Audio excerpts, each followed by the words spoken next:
So last time we were discussing how to draw using sight sizing, and sight sizing is a traditional technique. You guys could find it in the Charles Bard drawing course. It's a really good book. If you guys have that book, I mean, you guys could use it really well. It'll also make you look like pretty fancy artists, and people will actually know a lot of what you're talking about. But what the Charles Bard book tells us in terms of sight sizing is how to measure things through lines and angles. You guys could go back to the previous video just to check that out. After that, we're using angles to try to do most of the shapes. We didn't do any detail lines, all right? I'll put a quick lapse video also with all these videos that will actually show my drawing process, because last time I showed the whole way of doing sight sizing and angle drawing, but we kind of finished here. I just kind of build it up even more, and I'll go ahead and I'll put that video up. It pretty much is just a build up on what we discussed. All right, so today we are going to start looking for our values, okay? So when we're looking for values, there are other techniques that we can be using. There is something called the Loomis method, you guys. And the Loomis method is the basic style of drawing ahead, and it's really basic. But if you guys don't have any other experience, I'm perfectly fine with the Loomis method, or a build up on the Loomis is the Riley. So what this tells us is, first I'll tell you to do a circle, just kind of build a circular form. I'll go ahead and I'll draw it here. All right, then they tell you to find the angles in the front of the face, which in this case would be something along these lines here, okay? And something that's very important, they'll also discuss on how to make the face not a circle, but not a cube, okay? So this here would be the Loomis method. The Loomis method breaks the face into quarters, which is something very common, and you just kind of build it up from there. So it tells us that there's a top of the head versus a front of the face and so forth. It pretty much breaks the portrait into quarters, okay? Once you guys have those quarters, this is the quarter of the nose, this is the eye, that's the forehead, that's the head, and this is the area where our mouth fits, okay? So that's pretty simple, pretty good. If you guys want to build this up, then you guys have the Riley method, okay? The Riley method, I don't recommend, if you guys have zero experience, don't focus on the Riley method right away. But what the Riley method tells us is a lot more information. It actually breaks it up a little different. So it tells us the main thing, we still have a circle here. Then we have the big shape of the face here. I mean, if you're talking about frontal, it's much more self-explanatory, but we're talking about this diagonal. So it still tells us that our face has a side here. Usually you would cut that circle from that side of the face, all right? But the Loomis method goes in depth, okay? So the Loomis method tells us that the face is broken into thirds. 1, 2, so 1, 2, 3. And in this third, we don't get the eyes, we actually get the eyebrows. The eyes are still roughly halfway, which kind of makes both of them correct, okay? The main difference is that the Loomis method still continues to build up on this, okay? So now it tells us this is the third, that's the third of the nose right here, and then there's the mouth in this area, but it doesn't just go into that, okay? It also starts breaking the head into more planes. It also breaks the center of the head, all right? It breaks the cheekbones, so it talks about breaking the nose. This is just a mini version, but then it talks about doing the cheekbones in this third. So it really does a good job trying to make this third logical, right? At the end, there is at the end part, okay? At the end, it also depends a lot on the way you guys draw and observation. And as I discussed on some of my drawing classes that you guys have attended, it's not about understanding this one, which is the Loomis method, okay? It's not about understanding this one, all right? It's not about understanding planes, which is what we're doing today, drawing with planes. which in a big way has to do with the Charles Bart drawing course. So this is kind of what this is connected to, okay? So, you know, this works really good, this works really good. If you guys are starting, just do this one. But then the most important thing of drawing with planes is understanding the areas that we have to value, okay? Understanding the areas that we have to value is extremely important. So now, this is more to what we're doing right now, is understanding that we have to value your eye sockets. Most of the time, the light comes from the top. It doesn't matter what top, left top, right top, center top, which in theory will darken in our eye sockets, okay? It'll darken in our other eye socket. If the light was coming from the left side, it would darken in the right side of the nose. And it would darken in the bottom plane of the nose, so the bottom part of the nose. It would also darken in the whole right side of the nose, okay? Oh, sorry, the right side of the nose.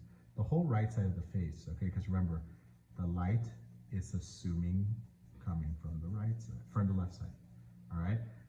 Then, once you darken this, then you could also darken the top lip, which in many cases, the top lip is your value area, the shadow of the bottom lip, and if you guys could see your chin, just the bottom value of your chin, okay? So don't forget, Loomis method, super simple. Riley method, kind of simple. And the Charles Bart, that's just the core. So that's kind of between simple and hard. Usually, I'd say Charles Bart is the best starting course because it is the beginning of drawing. We talk about the super basics, the super fundamental. These are more stylized ways of drawing, okay? So, like I said, if you guys have any questions along the way, please let me know. I'll be answering anything that you guys need. Or later on, if you guys understood everything, but you guys just need time, you are welcome to just log into the Google Classroom maybe like by 9 p.m. today when all the videos are up. And you guys could just go ahead and check that out, okay? So again, now we're drawing with planes. So what we're gonna do here is we have the first drawing that we did last class, okay? If you guys need to go back and look at this, you don't have to do this right now, but later on you could just go back and look at this, okay? So what I'm gonna do, I have a 2B pencil. Most of the drawing here we made with a 2H pencil, but a 2H pencil is really hard to see, all right? It's mostly for me to not have to erase. If you guys are doing a really classical artwork, you would want to erase and kind of clean up your drawing. I'm not looking for that, I'm looking for process, okay? For me, process is much more important than the refined drawing. If it takes you, 10 hours, but you barely understood what we had to do, I would prefer that you do many and really understand what we have to do, okay? So what I'm gonna do right now, using my 2B pencil, I'm just gonna go ahead and I'm gonna darken in my contour line, okay? So the contour line is gonna be just pretty much all the, it's not an outline, let me explain that. Because an outline would just be a tracing of the whole thing, okay? Your contour outline has certain aspects of your contour line has certain aspects of an outline, but not perfectly, okay? So what happens with a contour, if you guys have shadows or darker lines, your line would get darker, okay? If you guys have softer lines, like things that are not that dark, like let's say inside of the face, your contour line could be actually softer, okay? It doesn't have to be that dark. Here I could make a heavy contour line. Here I could probably do a softer contour line, almost half what I already, or use what I already have, and then just make it a little darker here, just make it a little darker here, just push my dark value over here. And again, this initial drawing we made during So the contour on the outside is not going to be too hard. The only one thing I recommend is don't go with a never stopping line. Make sure that you guys do your planes individually. So remember, we're drawing with planes. So you don't want to pull a contour line that's just like a whoop, because then he gets really round. And this guy, I don't know if you've seen this guy, but he's not your really round guy. Okay, this guy's more square. So we're actually studying the human portraits, the human portrait by having more square lines. All right. I'm going to drink water here there because talking a lot. All right. So here we go. Now, the contour that's a little bit more important is the one that's in the face, because this contour is not going to be that heavy. So I want to make sure that I am using a softer line. My graphite is not that, that pressed or that really heavy on there. But it gives me detail. So I'm still doing a lot of the detail work. I'm still trying to draw with angles. If things don't feel right, we want to make sure that we don't use them, okay? We change them now. It's not that, oh man, I did this drawing and it's kind of okay, but I hate where this thing is. Like, oh, I hate it. And I'm going to have to leave it because I'm not going to be able to change it. It's like, no.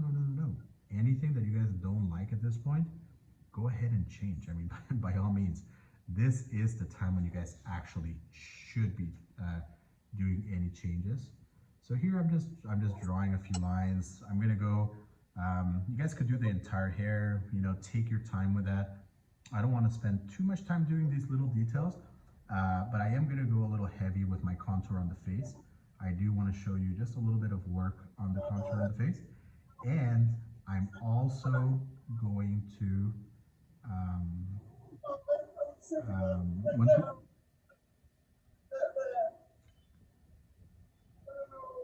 is there a question somewhere on there, or just atmospheric sound? That's atmospheric sound. All right, cool. Just want to make sure. All right. No worries. All right. So what we're doing right now is just building up the contour drawing. Pretty much just doing more detail. Just building up what we did from last week. All right. And kind of going from there. By the way, if in this time you guys have, friends or anybody that actually wants to give drawing a go, they could watch with you guys and kind of see if it's a hidden talent or a hidden passion maybe. All right. But here I'm just finishing up my contours, just kind of going with them, making my darker contours just a little darker. All right. And all right, let's say we're done. I should do a lot more work, but I've done this guy a bunch of times. So I'm just gonna kind of stop it here, okay? But you guys should be doing a little bit more work. So the next step is the most important step. This step applies to charcoal. This step will apply to oil painting. This step will apply to drawing, okay? Drawing with graphite. I'm gonna just soften some of these lines, that way they don't confuse you too much. Just kind of soften some of those, okay? But what we're gonna do next is we're gonna map our shadows, okay? Mapping our shadows is a little tricky because there's no black and white answer for mapping your shadows. I could easily choose this as a value too, or I could choose this as my shadow value. This is something that's mostly left up to you, okay? What I'm actually going to choose for my shadow values are going to be this value here. Anything lighter than this, like this stuff here, I'm not going to worry about valuing. Anything darker than here, I am going to value, okay? But this is something that we have to get clear. We don't just want to value crazy. We don't want to just, oh, I see this darker, I'm going to build up this dark. Oh, I see this lighter, I'm going to start lighter. You actually build up your shadows, okay? If you guys are not going to be building up your shadows, I'm going to emphasize, this is for watercolor, this is for oil, this is for charcoal, this is for graphite, acrylic, any medium. if you guys don't build up your values, you're gonna be in a world of trouble, okay? Usually pictures feel disconnected. And if we don't want our pictures to feel disconnected, we want them to feel professional, we want them to feel, you know, like old masters work. So disconnection is not a good thing. So make sure that whenever we're valuing, we make our picture feel connected, all right? So here we go. So let's say we're done with the lips, we're done with all this stuff. I'm probably gonna do a little bit more here. Just a little bit of lines here, just kind of contour here. But all in all, let's call this a done deal in terms of our contour drawing. All right.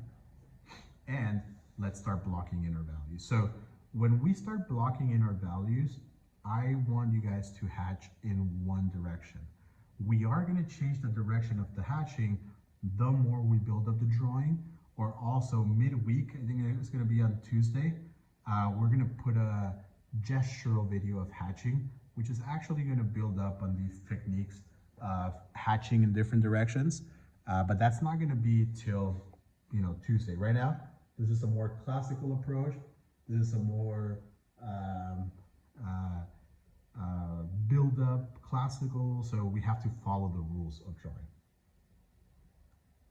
All right, so here we go. So what I'm going to do, everything that I feel falls in that family of values that we discussed, I'm just going to use my pencil and I am just going to hatch in the same direction. Okay, this would also be really good with a hard pencil. I just don't want to use the hard pencil because if I use the hard pencil, you guys would barely see what I'm doing. But the hard pencil actually does really nice light hatching. But from your home or wherever you guys are, this pencil would be, the hard pencil would be great. But from the studio and the video, I would recommend to use the 2B pencil, all right? So here we go. So once I have a few of these lines, I'm just gonna continue hatching. And I hatch from left to right because I'm right-handed. So if I hatch from left to right, my arm could always be resting somewhat on my paper without me having to smudge my drawing or so forth. So yeah, so I'm just going to be doing this value here, pulling these values over here. And remember, if you guys want to listen to your music, by all means, okay?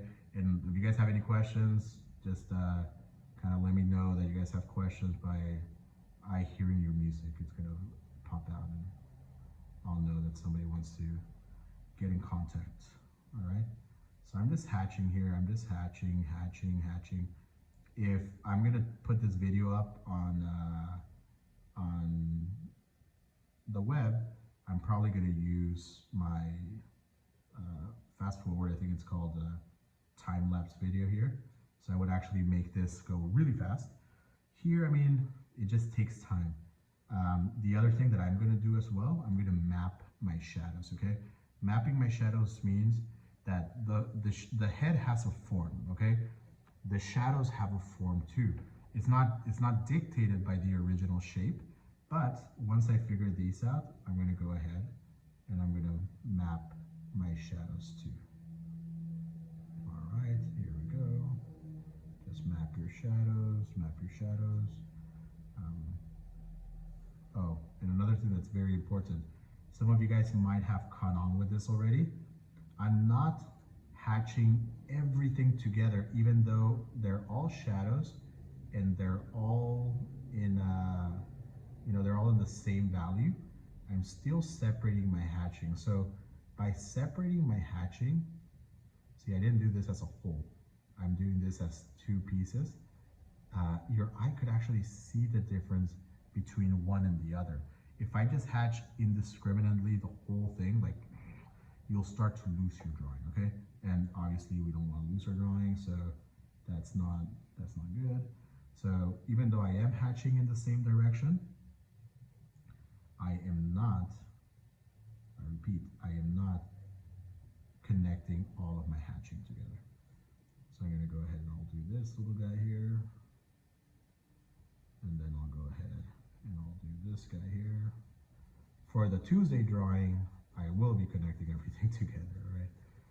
Kind of once you understand the process and once it pretty much makes sense, rules are meant to be broken, but they're meant to be broken in an understanding way, not in a chaotic way.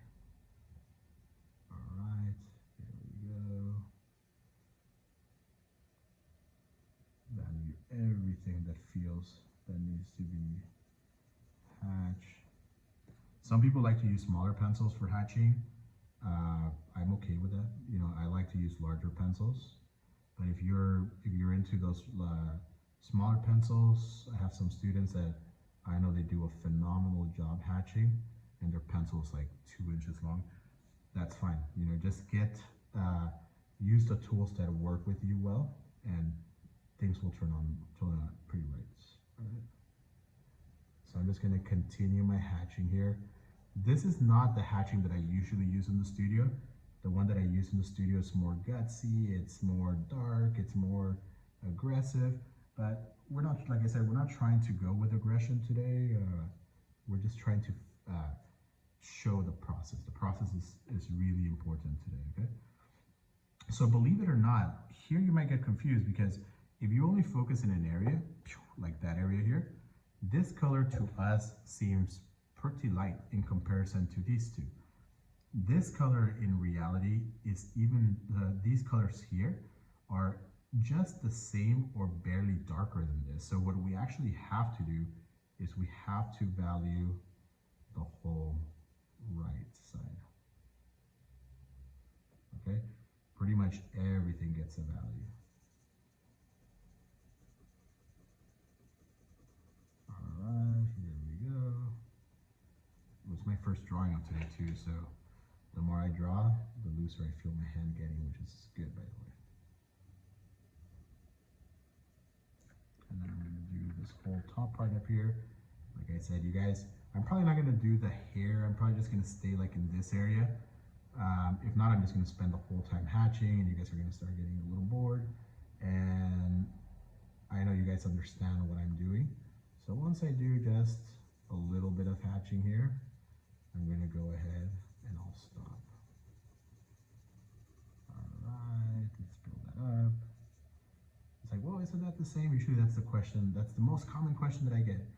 Isn't that the same value and isn't this darker? Yes and yes. I guess that's the best answer I can give. It is the same value, and yes, it should get darker later with layers. All right. So I'm gonna go ahead and draw a little bit more. Draw a little bit more. My hairline might be just a little too far in, but you know, I'll just continue. Here, you know, the more you hatch, the more confident your hatching lines will get, and that's good, by the way, because you guys need confidence with drawing. Drawing doesn't just happen. You know, it's something that you guys practice and practice and practice and practice and practice and practice and practice some more. All right, so I'm just gonna hatch, and I'm trying to lift my hand up here. This is something that's really important. I'm actually lifting my hand up between hatching layers. I'm not actually doing a zigzag like this. I'm actually really quickly lifting up my hand, so it doesn't feel like a zigzag. All right, here we go. Looks pretty good. This over here looks pretty good. We should do some more drawing just to make sure that this is in the right place. I don't mind if I get out of my picture just a tad bit. The reason why I don't mind is I could do one or two things. Later on, I could either just go ahead and erase or just make my background darker. All right, so it doesn't matter which of the two I take. All right, I just need to take one eventually. All right, here we go.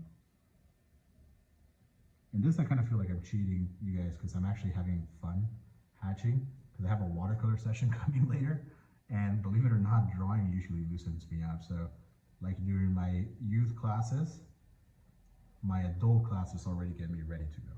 All right, during my younger youth classes, that gets me even ready. I don't think that's a word, but gets me more ready for my next class and so forth. So yeah, I mean, I kind of enjoy what I'm doing right now, and it'll actually get me ready and looser for watercolor. The only thing that for watercolor, I have to consider the theory of color, which I don't have to do here through our drawing. All right, this is just value based. Value based is like a test. It's not a test that I will give you, but it's a challenge. Okay, I challenge you guys to find values. All right, so here we go. I mean, that looks pretty good. I'm not done. You guys could continue to hatch here, and you guys could continue to hatch here. My drawing is going to look a little unfinished. I might just finish it during the week and just post up the new video as the week goes on how I did my time lapse on this thing. But I'm just trying to figure out the bigger values. Go to the hair. If you guys have time, go to the neck too. The neck, by the way, has the same problem as the right side of the face. It all has a value, okay? And really important, don't forget to sharpen your contour lines, okay? I kind of talked about it, and after that I just moved on from it. But if you guys want to do a really good piece, make sure that you guys go ahead and fix up your contour line. All right, so here we go. Pretty good. I'm happy with what I have. Now we build up, okay? And the build up part, that's the really fun part. That's where this thing starts looking real. That's where, you know, you guys, not real, just because it's not real. It's a sculpture. But this is where things start looking more complete, okay? So what I'm gonna do right now is just a little bit more aggressive before I find too many of my midtones, which I do have to find, by the way. I am gonna make my right side darker, just like I talked about it over the Riley method over here. I talked about the plane area. So usually the 5 areas that you guys want to look for darker values are your eye sockets, the base of your nose, your top lip, the shadow below your bottom lip, and the chin, okay? Those areas are almost a given that you guys have to be looking for darker values. The right side or the left side of the face is really important too, but that depends a lot on light. And even for the shadows below the eye sockets, blah, blah, blah, blah, this all has to do with light coming from above. If light comes from below, like the theater, this rule does not apply. But how rare is it for light to come from below? Okay, it's really, really rare. So now I'm gonna go ahead and I'm gonna find a family of values, okay? A new family. And for that new family, I'm gonna be looking for this value. And that's gonna be my new dark. If you guys don't have the picture, I put a copy on the Google Classroom. You guys could just go ahead and print it out from there. And you guys could use it just like I'm using it. I'm using it this way because last class I sight size. If I didn't sight size, I could just be looking at a tablet or an iPad or a computer or whatever. But because I sight size, which was the first part of the drawing, to make everything pretty accurate in height, pretty accurate in width, I actually have to print that out, okay, to make it easy for me to explain. All right, so here we go. So now I'm going to start making a darker value, okay? For this darker value, I'm still going to hatch in the same direction because it is not the darkest of the darker value, but once I do this value, I will go ahead and I'll think about hatching in different directions, okay? So here we go. It doesn't matter where we start. Remember, this is our value here, all right? So I'm gonna go everywhere that I see that value, and I'm just gonna hatch again. All right. I'm using the B pencil, which the B pencil is kind of fun, okay? It could get really dark, but in order to get darker than this B pencil, I do have to go in with my H pencil to go on top and actually make it darker.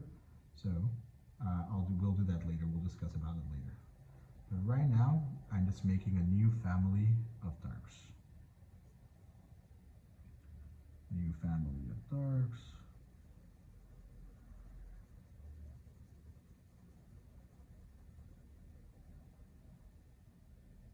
All right, new family of darks.